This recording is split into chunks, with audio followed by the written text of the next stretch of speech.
The alarm bells are deafening, and the evidence is irrefutable. Greenhouse gas emissions from fossil fuel burning and deforestation are choking our planet and putting billions of people at immediate risk. We are on a fast track to climate disaster. This is not fiction or exaggeration. It is what science tells us will result from our current energy policies. This is a climate emergency.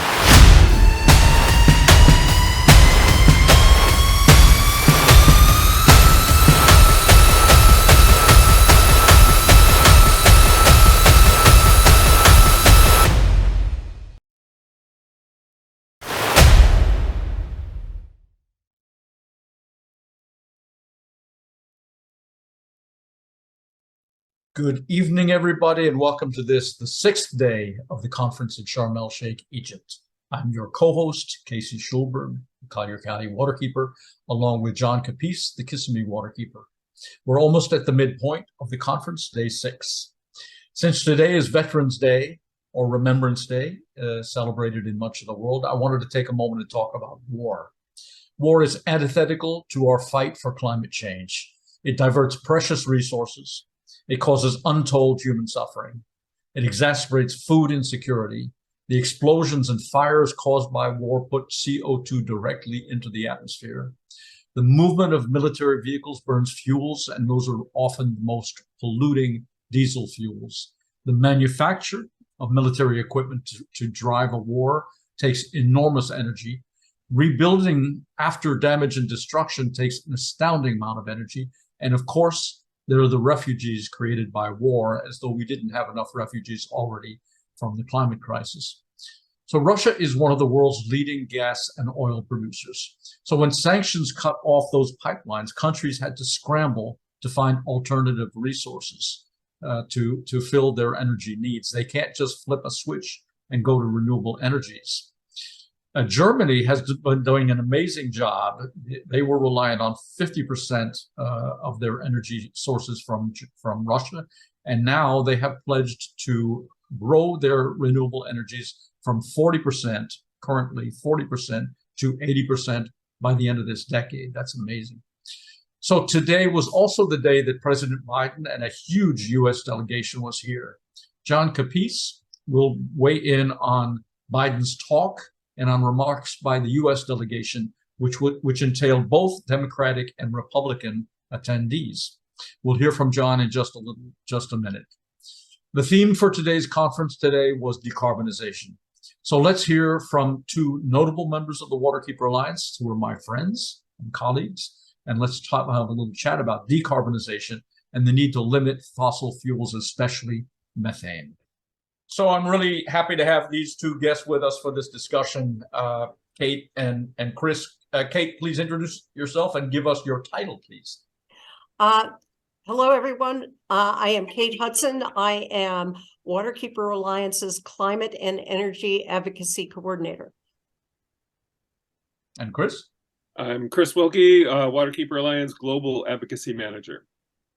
Fantastic. And I work with Chris and Kate on a monthly basis in the climate cohort with the Waterkeeper Alliance. They're doing yeoman work. So thank you for joining us today.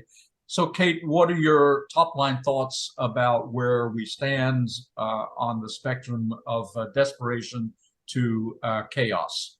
Where do we sit on that spectrum? I think that the opening speech from the UN Secretary in Egypt says it all. That cutting fossil fuel emissions by shifting to clean energy is not going to cut warming fast enough to keep us from accelerating down the, quote, highway to climate hell. And that's a quote from the Secretary General. So one of the big questions facing the United States and facing all of the countries at COP is, so what do we do as we are heading toward the climate cliff at full speed?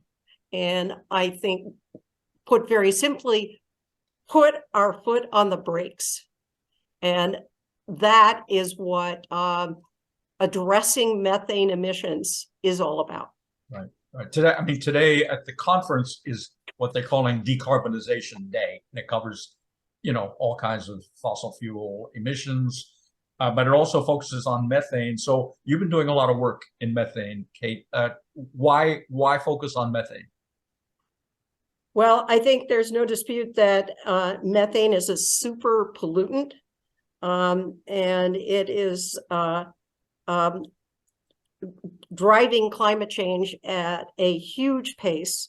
And it is the single most, addressing it is the single most important strategy for slowing near-term warming.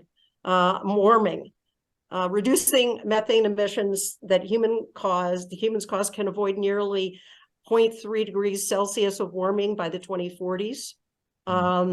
It avoids 4 times more warming by mid-century than decarbonization alone. I mean, it's estimated that methane has caused between 1.25 of the temperature rise we've seen so far. It's 80 times more potent than CO2 in the atmosphere. And once we stop emitting methane, it comes out of the atmosphere in decades rather than hundreds of years like CO2. So it makes sense. It's smart. It's efficient to focus on methane. So what happened today? What kind of announcements? I know Biden spoke a little earlier. What happened today?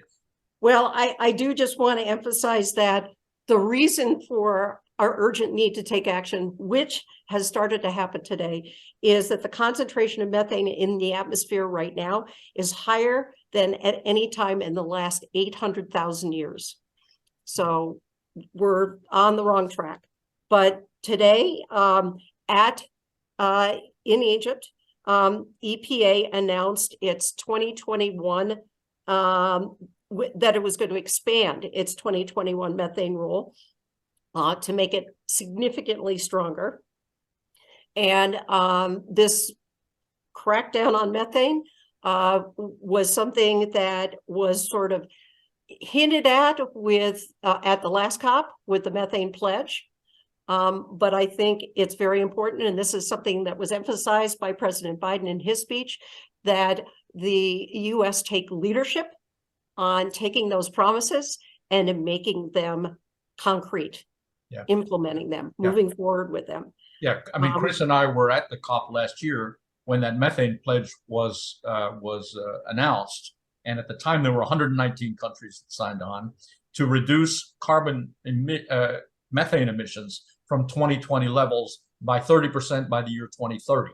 We're not hitting those targets yet, but since last year's conference, where 119 countries signed on, 11 more have signed on, so it's now been signed by 130 countries. Is that your recollection, Chris? Anything you want to talk about the methane agreement so far and where we stand on that? Yeah, that's my understanding too, that it's now up to 130 countries. Yeah. And I agree with both of your statements. You know, the opportunity of methane to really address global warming cannot be overstated. As you mentioned, it comes out of the atmosphere much quicker. So I've had it explained to me as if you imagined a bathtub with carbon dioxide has a tiny drain, and it takes centuries for the carbon dioxide that we're emitting now to actually come out of the atmosphere, whereas methane has a very large drain, so it goes up and it actually converts to carbon dioxide, but it's 86 times more potent than carbon dioxide when it's in its methane form. So so that amounts to a very large drain. So you fill up the bathtub and it drains quickly. So if we can stop emitting methane rapidly, like by 2030, we will start to see impacts in the atmosphere, positive impacts in the atmosphere very rapidly. And then I also think that when you look at the influence of different sectors, particularly fossil fuel production, energy production in general, just the act of producing the energy so that it can be consumed is 34% of all global warming. It's bigger than transportation. It's bigger than heating of buildings. Just the basic sloppiness of creating the energy or getting it into a form where we can use it is largest sector for global emissions. So this methane rule that's proposed today goes a long way to addressing that. And you know, this stuff just landed in our laps. We're still evaluating it, so you know, we don't have a detailed analysis, but it looks like more probably does need to be done. But it is a significant step, and it should be taken seriously. So tell us more, Kate, about the methane challenge and the EPA program that was. Well, I mean, I think that what is key here is the pledge was voluntary. And 3 of the largest methane emitters, Russia, China, and India, did not join it. I think that the US moving forward in a leadership role to make this mandatory, at least as far as the US is concerned, is an incredibly important step. And just to hit the high points of what this rule does, the oil and gas industry, of course, as was mentioned by Chris, is the largest source of methane. It releases about 35% of all methane releases across the country, I think. Last year, EPA was going to require oil and gas operators to monitor 300,000 of its biggest well sites quarterly. This new plan requires all of the country's roughly 1 million well sites to be monitored on a regular basis. In addition, drillers are going to be, so in other words, this is not just the biggest well sites, but all well sites. And this was lobbied against by drillers extensively over the last year. The second thing is a system to detect super emitters. And I think that we've all become aware of the fact that that there are these much smaller producing wells that are emitting a significant amount of methane, and they are not being monitored. And so this new regulation sets up a system that allows even community members to be involved in providing information about super emitters and having that be addressed rapidly. Yeah. And the information regarding the super emitters being made public. More than half of the methane emitted from U.S. well sites comes from wells that produce less than 15 barrels a day. So that was really important. The one area in which we really are somewhat disappointed is that flaring was not banned outright. And instead, there is a provision that allows operators to prove to EPA that technologically it'll be difficult for them to not flare. This was disappointing and somewhat of a nod to the industry. But I think I want to emphasize the fact that this publishing of this proposed rule opens an opportunity for public comment, which is going to You're talking about the U.S. EPA. The U.S. EPA regulations and obviously public comment by U.S. Citizens. Yeah. But this is an important opportunity. And I think, Casey, we're going to try and provide that information specifically we'll try to provide about how you can comment in writing. Yeah. There will be hearings as well, an opportunity to push EPA to strengthen these regulations even more. And public input is being taken until February 13th of 2023. I mean, you know, that's great. And we're all kind of in unison on making that a North Star and a target and a goal and an aim. But where's the teeth? Where are the guardrails? Where are the metrics, you know, to evaluate how much methane is being emitted? And what are the sanctions, or where are the tariffs if people aren't, you know, we're still operating on a best management practice. There's no mandatory, compliance. So this is. Well, can I interrupt you, Casey? Yeah. There's one mandatory element which does not come out of these EPA regulations. Okay. It comes out of the Inflation Reduction Act, which had a portion of it called the Methane Emissions Reduction Program, or MERP. Yeah. And that assesses a fee on oil and gas operators that are responsible for excessive methane pollution. And it also gives funding to regulators, communities, and companies to mitigate the pollution. So that's good, but that's in the US. So worldwide, That is we also, really have no that's control. correct. That is Right, also right, in right. just in the Yeah, US. yeah. I So- think your point is well taken, Casey. I think that, you know, we have in the US, we have a Clean Water Act and we have standards for discharge. And if you violate those standards, you can be taken into federal court and fined $50,000 per day per occurrence.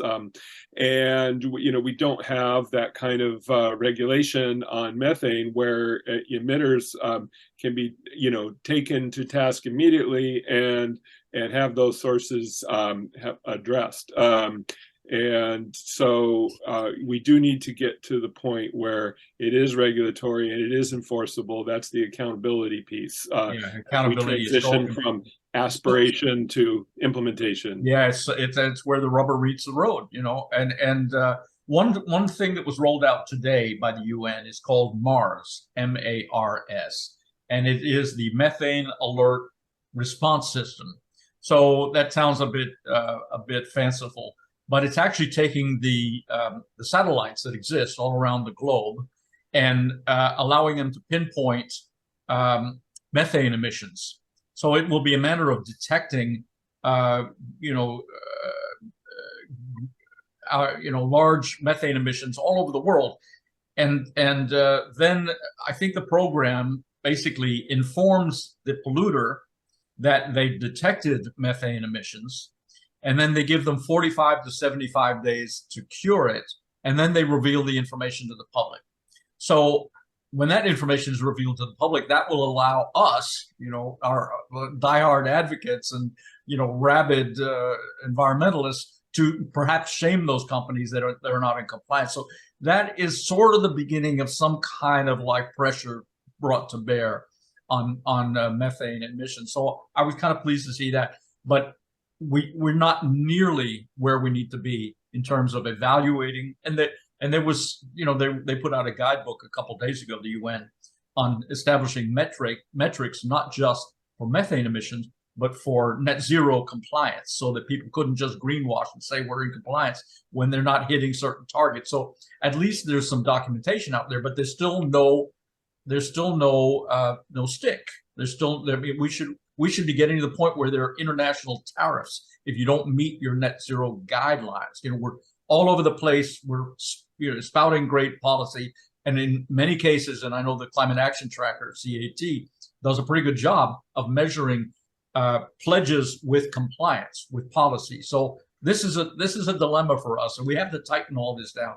So, Chris, I'm sure you have thoughts about that. I'm eager to hear what they might be. Well, yeah. So again, a lot of this, what we're talking about is the sloppiness of energy production. And this is stuff that should have been done 20 or 30 years ago. This is waste. I mean, we're talking about wasting energy that is actually causing global warming.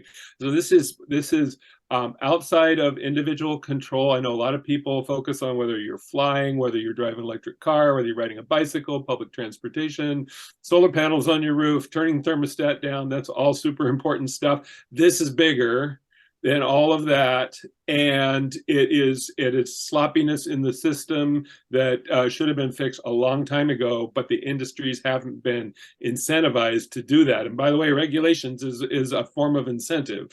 So this is something that should have been done a long time ago. The other thing I want to point out is regarding the urgency of this, and on the exact topic of methane, there's a methane bomb that's waiting to go off, and it's called the permafrost up in the Arctic regions, where carbon, and when people talk about carbon, methane is carbon. CH4 is the chemical. So when you say carbon, you're talking about your various forms of carbon dioxide, methane, and other things.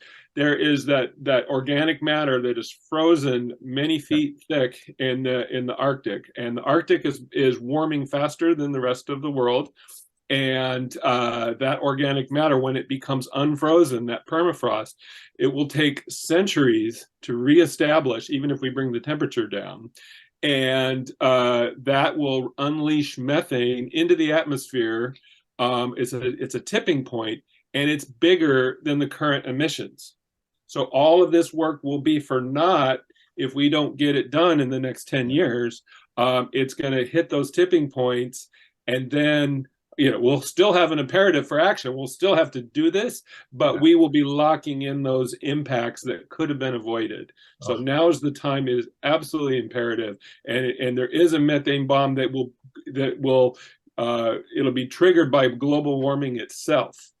So we have to really understand that, and that's the reason for doing it today, not tomorrow, not next week. So the permafrost is partly a measure of just the warming Earth, but it's partly that the ice is receding and revealing the Earth and allowing the methane to escape from where it had been trapped for millennia up in the Arctic region in Antarctica.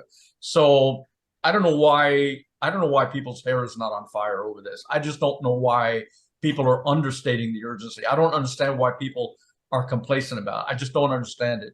Everything I'm looking at scares me more and more. We have to get serious about this. On the question of timing, I just want to point out, unfortunately, that this EPA regulation, which granted only applies to the US, but I think the leadership role here is very important for the United States to step up first. It could be reversed under a new administration. Yeah. We're always at the mercy of political winds. Netanyahu is now the prime minister of Israel. He's not particularly favorable to the environment. Putin is not present this year. Neither is the premier of China. Is not there. The premier of India is not there. In Brazil, luckily we got Lula elected, who would is much better on the environment than Bolsonaro. And here we're subject to the changing winds. We kind of dodged a bullet. I mean, I don't want to get into a political discussion, but at least there's people who are more favorable to the environment that seem to be in office. We'll get a lot of resistance, as we always do in America, to this issue. But it's true. How long are we going to be able to uphold these agreements? They're not locked in. We can bail out of them, just as we saw under the Trump administration. So that's always a thorny issue. Yes, Kate. I do think that there are certain oil and gas companies that are moving in the direction of wanting to take positive action in this area. And it certainly makes sense for them to do it because it's a net negative. I mean, it's a negative cost for them. This is a product that if they don't just let escape, they can sell. And I think that combined with the increasingly the eyes of the public on these companies, that certainly the regulations are encouraging them to move in that direction. But you're talking about tightening up the releases. You're talking about having them lose less methane. Yes. Oh, well, I guess that. Capture it. Don't flare it. Don't release it. Sell it. And so I'm just trying to, I think, put a hopeful spin on all of this, that the industry might slowly, or certain larger players might be moving in the right direction. There's a lot of money to be made in this new renewable economy. So we got to make sure that we're vigilant and we hold them accountable, people accountable when they don't move responsibly into this sector. It's going to be, the Wild West in a way as people pile into these new industries. So we got to be really, really vigilant. It's part of our job as waterkeepers. We're famous for holding people accountable. That's going to be our job, and your job. So, Chris, any parting thoughts on where we stand in general, decarbonization, the pickle we're in? Well, I did catch part of Biden's speech today at the COP, and I'll go back and review it. And then they also put out a 16-page fact sheet on their new policies, which is quite extensive, and they're hitting a lot of areas. They need to do more on loss and damage, I think, to live up to their existing commitments. It's kind of a drop in the bucket. But I'll just point out two things that I have not seen yet. I'll have to go back and see it. One of those is expansion of fossil fuels. We are still around the world including many U.S. companies and European companies in particular, developing new fossil fuel fields. We talked about it yesterday, 1 billion barrels of oil off the coast of Senegal. We saw earlier in the Bahamas trying to develop that, not quite as far along. Brazil, we have to shut these down immediately. There are fossil fuel fields in production. We understand that's probably going to continue, but we have to stop drilling new wells. The other thing that was missing is conservation and efficiency. Efficiency should be a gimme, because that is just using energy more efficiently, but then also conserving it, using less of this stuff to begin with, and those are not really addressed. We can't get there through green energy transition alone. We have to become much more efficient in the way we use it, and I did not see those addressed. So that doesn't reduce the value of what's there, but those are key points that need to be included.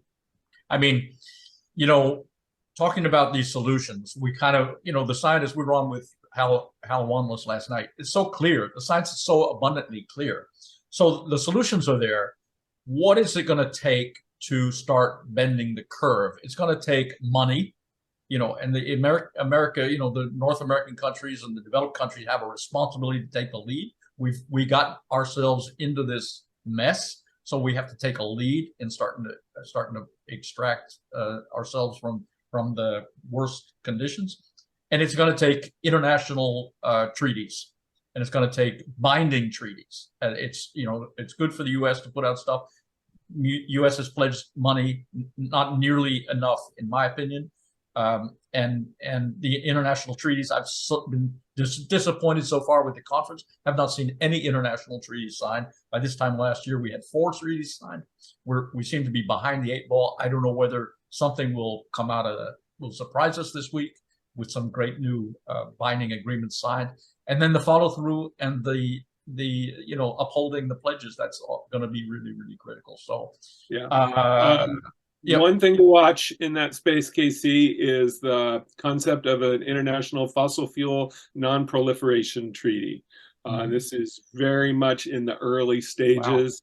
Wow. Vanuatu, Tuvalu have signed it, and I understand the European Parliament is addressing it. I don't know if it's been fully ratified by European Parliament, but it's small island. It's being led by small island developing states, but I think it's a space to watch, and I think it's something that we need to take a hard look at.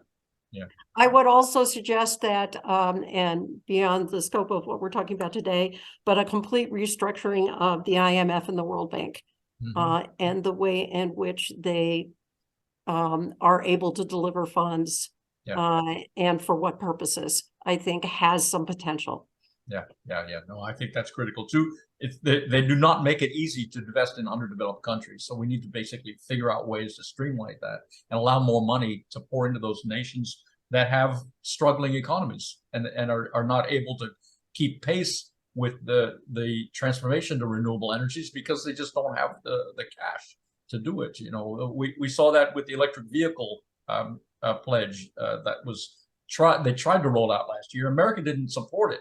We've got a really thriving, robust electric vehicle industry in the U.S., but we were not ready to invest in India or China or Vietnam or Cambodia's renewable vehicles industry because those people don't have the money to do it themselves. So they would need help financially to make the transition to electric vehicles. So those development banks and the IMF are really, really critical in helping to spread some money around to the countries that need it. Absolutely spot on. Yeah.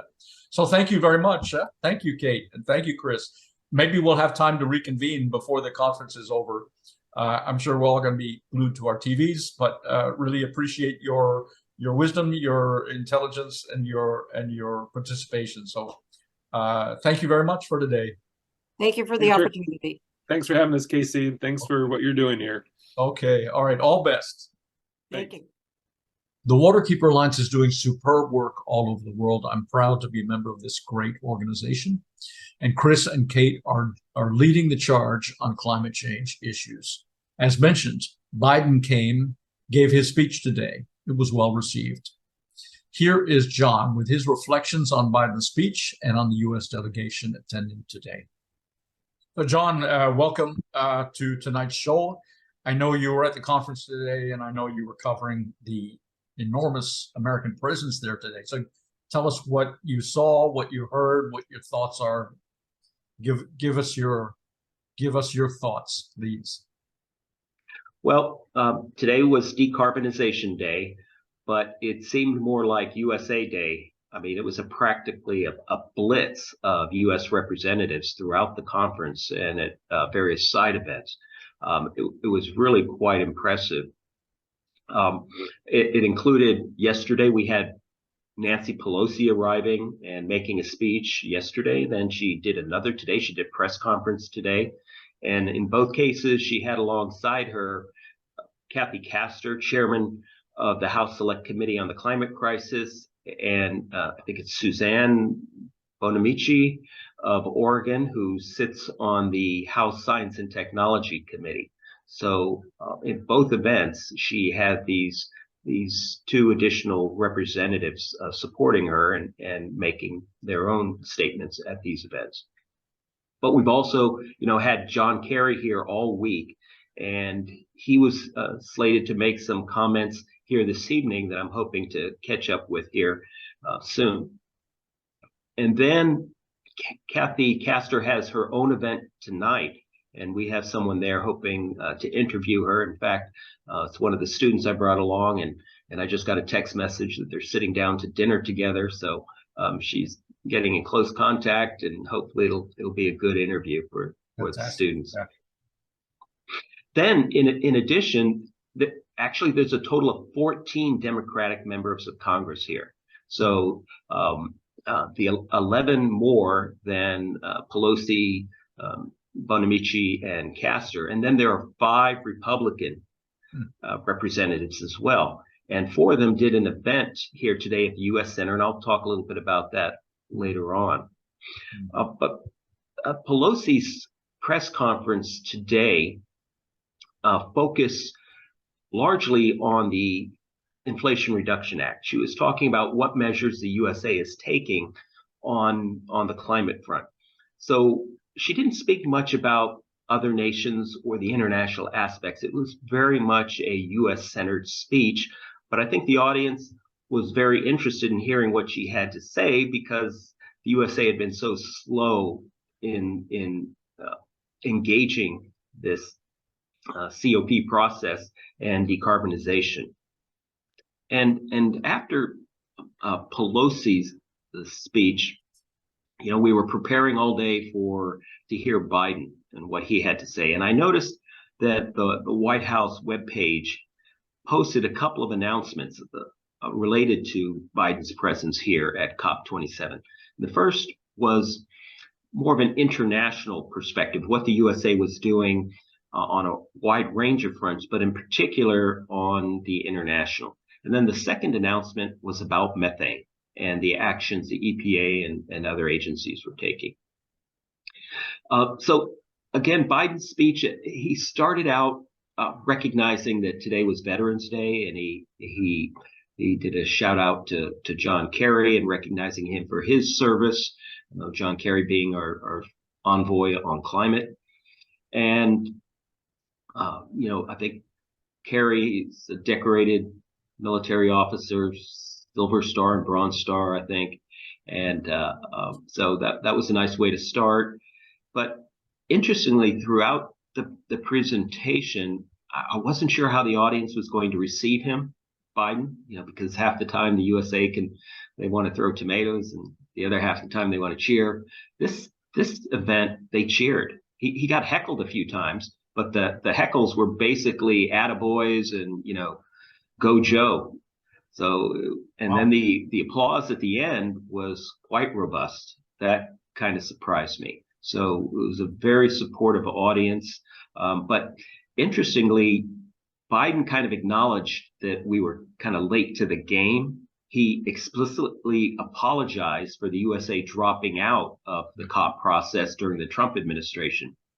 And then he also acknowledged the long delay in the USA taking action by noting that the first legislation that he offered on climate change that didn't get very far was 36 years ago, 1986.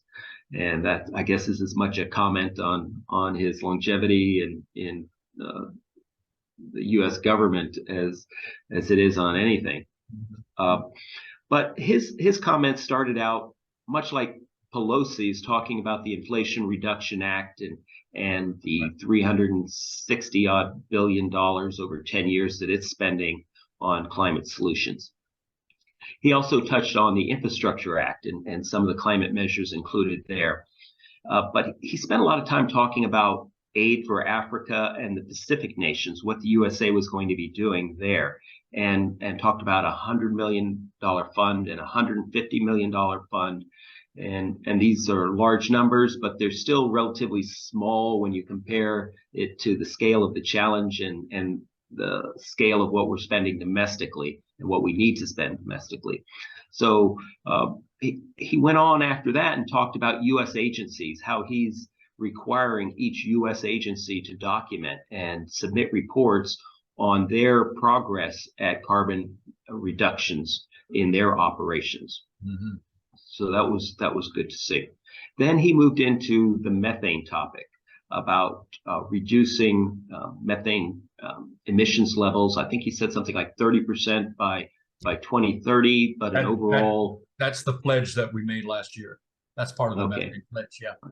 And he talked about the new EPA regulations as potentially reducing methane emissions by a total of 87% over the longer term. Mm-hmm. So that was quite interesting. Mm-hmm. On the methane, he also discussed sharing satellite data, because the monitoring now, and we saw some presentations on this yesterday at the AI, talking about emissions observations through remote sensing. And Biden pledged to share this data from our satellites with the other nations to help them in their methane efforts as well.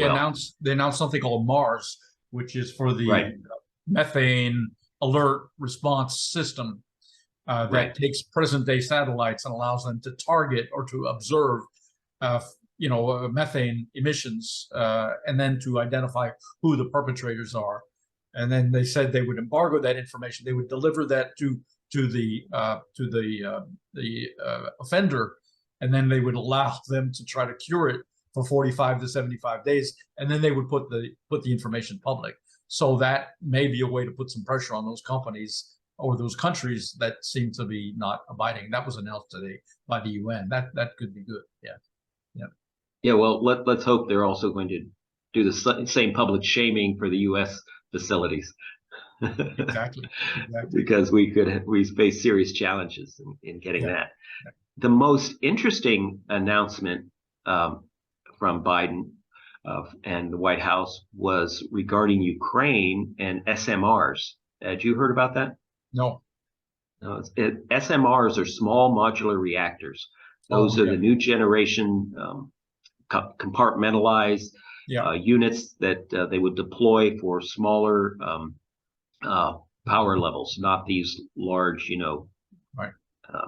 not Chernobyl 900, 600 megawatt units. Yeah. And they're talking about deploying these to Ukraine, several of them to Ukraine, for both hydrogen production and nitrogen fertilizer production. And that's interesting because it's my understanding that the U.S. is just doing its first small modular reactor project through the Department of the Army, and that's just recently initiated. So this may be a longer term announcement, or they may be sourcing the SMRs from other nations. It'll be interesting to see how this plays out. But the purpose of it, when they talk about using it for fertilizer production, nitrogen fertilizer productions, that plays into the whole issue of Russia, because Russia is the primary producer of nitrogen fertilizers globally, and the entire war and export restrictions haven't extended to fertilizer, but clearly they're looking to get away from reliance on Russian fertilizers for global agriculture. So the impact upon other nations as far as food supply from this war is not only on the direct export of food from Russia and Ukraine, but also the export of critical nitrogen fertilizers, as well as I think Russia also produces large amounts of potash fertilizer as well. So that I'll be interested to learn more about this SMR announcement in the coming weeks.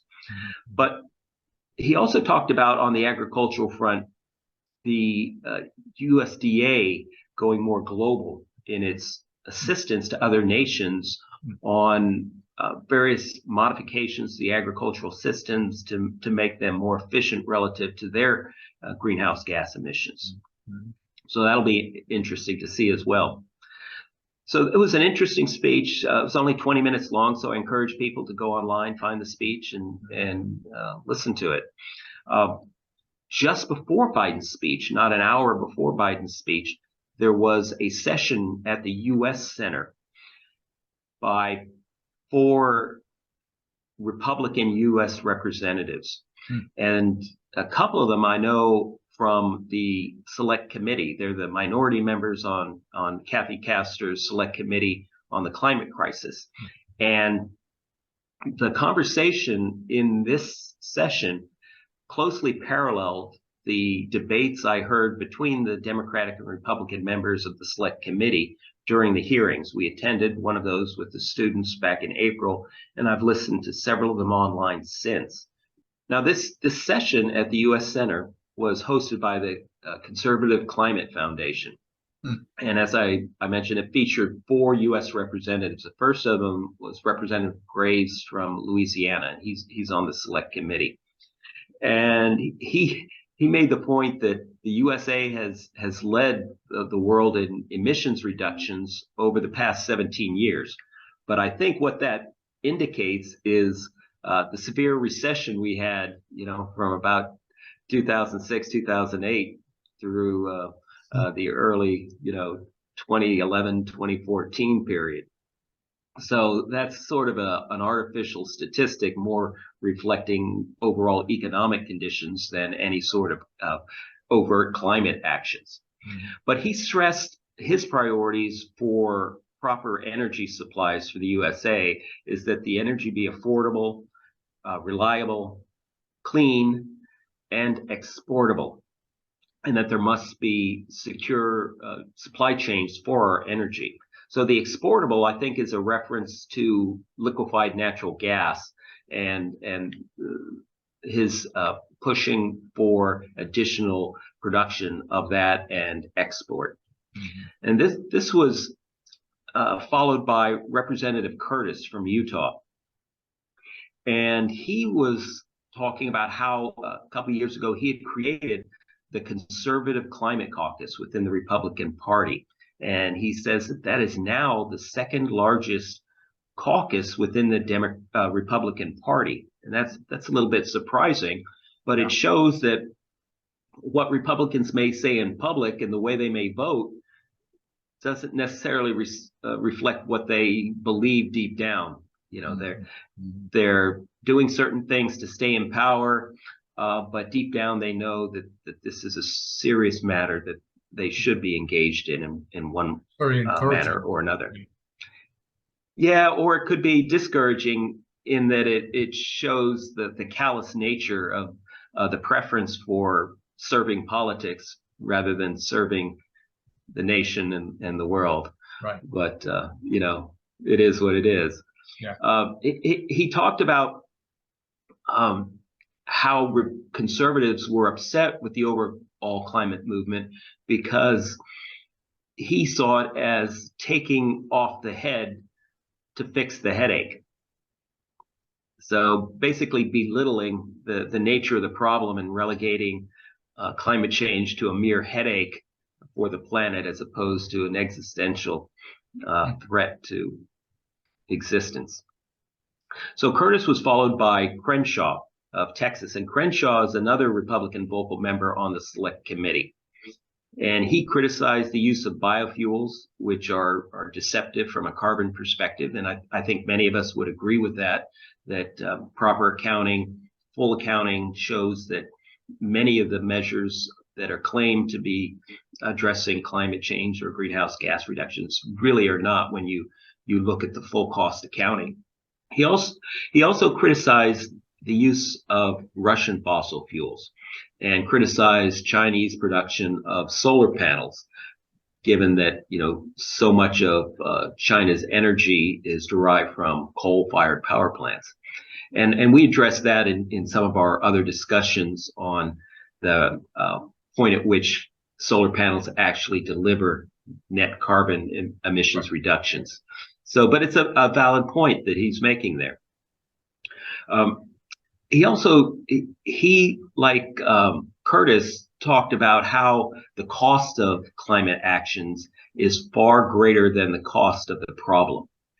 And I'm not sure we would agree in Southwest Florida, having experienced a hurricane that just cost us on the order of $70 billion in one fell swoop, I think. So, but he said that one of the UN reports cited that global GDP reduction by the year 2100 was only projected to be 4% lower due to climate change. And I'm not quite sure I'm anticipating that to be the case. I think it's going to be much more severe. Mm-hmm.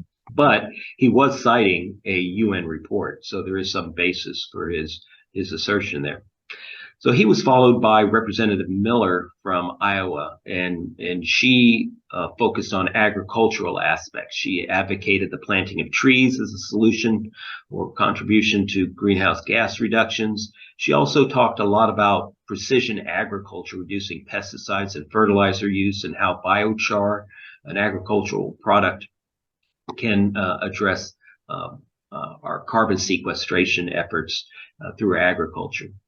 She, however, interestingly advocated ethanol production, and that was after Crenshaw had criticized biofuels. So maybe they see ethanol production as being something separate from biofuels, but I don't think that there's much basis one state's for that. interest, vying with another state's interest. That's it. That could be it. Yeah. So they, in their discussion after their initial statements, they talked a lot about the Gen 4 nuclear, the new types of nuclear energy production methodologies, and the SMRs is one of those new methods. So I think that the Biden's announcement on the SMRs might meet with some support from the Republicans. So that may be one area of common ground between the Democrats and the Republicans on the solution to the climate crisis, nuclear. But I think it's going to take some doing to get the public on board with that, particularly after Russia has demonstrated how risky large nuclear facilities can be when nations find themselves in conflict. So we'll just have to see how far that goes. They also talked about how the USA spends more on clean energy research and development than the rest of the world combined. Yeah. They also talked about direct air capture, and that ties in with nuclear because nuclear energy can be used in a remote location for direct air capture of carbon dioxide from the atmosphere. So they went on and talked about these issues, and again they sort of closed talking about the liquefied natural gas and the gas pipelines and permitting. So there's clearly some disconnect between the Democrats and Republicans on this issues, but it was good to see the Republicans there and offering some constructive comments. I didn't know we had Republican delegates there. That is kind of encouraging. Great, and a huge American presence at the pavilions at the conference today. Any final thoughts, John, on what you observed today? Well, it was, as I said, just USA Day, and it was good to see our representatives both acknowledging our nation's neglect of the issue for so long, but demonstrating that we are taking action now in a limited manner.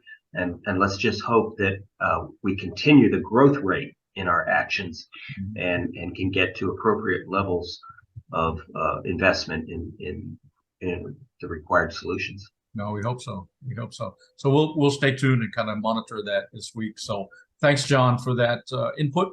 Appreciate it, and have a good continuing time at the conference this week. Thank you, Casey. Okay. Aside from me and John, we have Michal Fidler on the ground with us, who's taking photos every day. They've become a staple of these programs, giving us behind-the-scenes peek into the proceedings of the conference. So here's Michal's photo recap from today.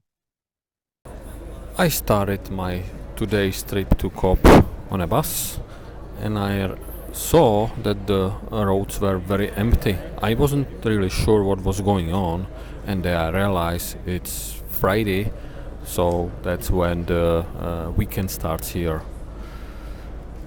I saw a flow of cars coming out of a mosque. Decided to go there and have a look, and because I came after the praying time already, the mosque was basically empty, so I had some time to walk around, look around, and get a feeling, to slow down a bit and get a glimpse of the mosque, which is very close to COP.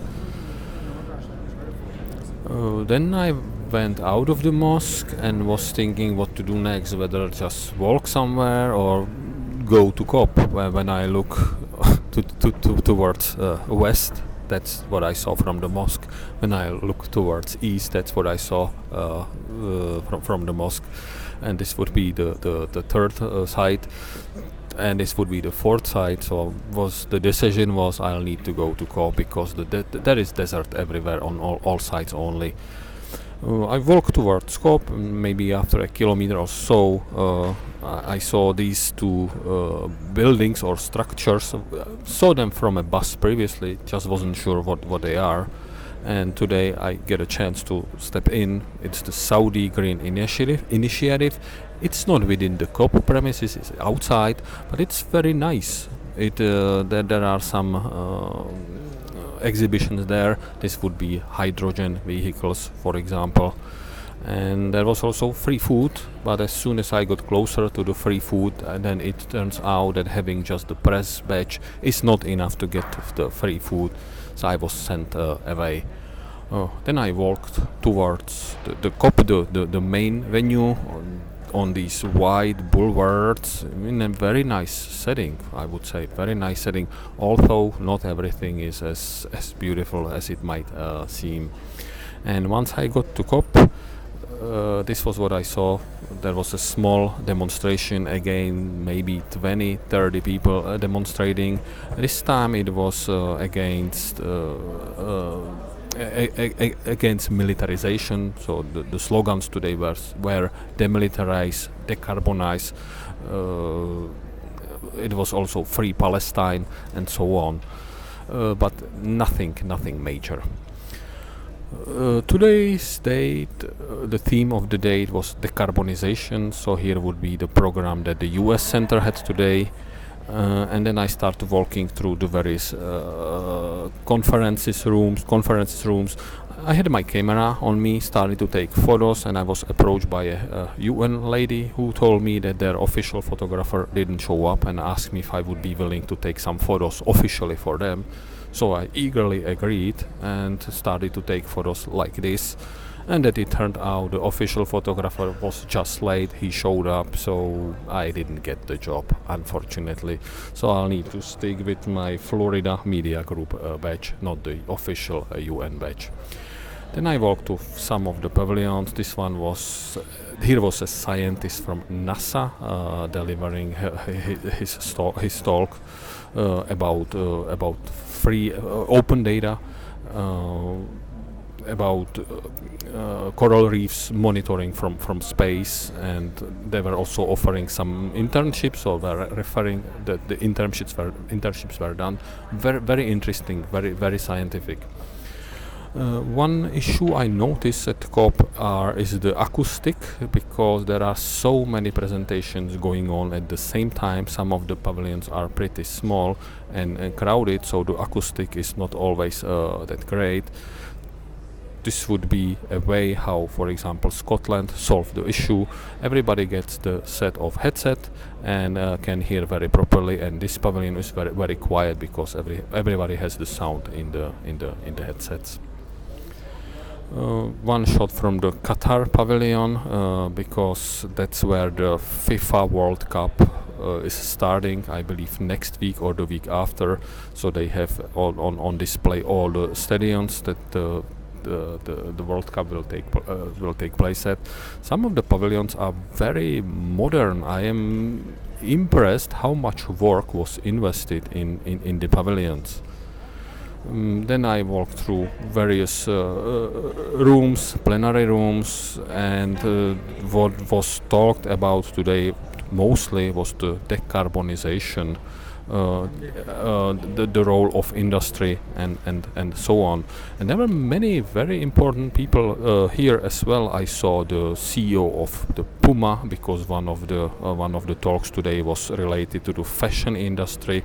Here would be a CEO of Total Energies as well. So plenty of important people in town. This would be an image from a press conference. Unfortunately, only one journalist showed there. This would be probably the last shot of the day when I ended up in the media center or the press center where I prepare these daily talks. So here I have a nice view on screen of all the important things going on. And actually, final photo of the day, when I was about to start recording my today's show, the fella on the TV started to talk, so he was disturbing me quite a lot. So I had to wait until he was done with his speech. But I'm sure you will hear about this gentleman more today. And with that being said, I'm turning it back to you. In tomorrow's show, we'll feature an interview with the chair of the U.S. Congressional Select Committee on a Climate Crisis, Kathy Castor. And the interview was conducted by none other than our intrepid team member, journalist, and environmental warrior, Valhali Frank. I look forward to sharing that with you tomorrow. Thanks for tuning in. See you tomorrow.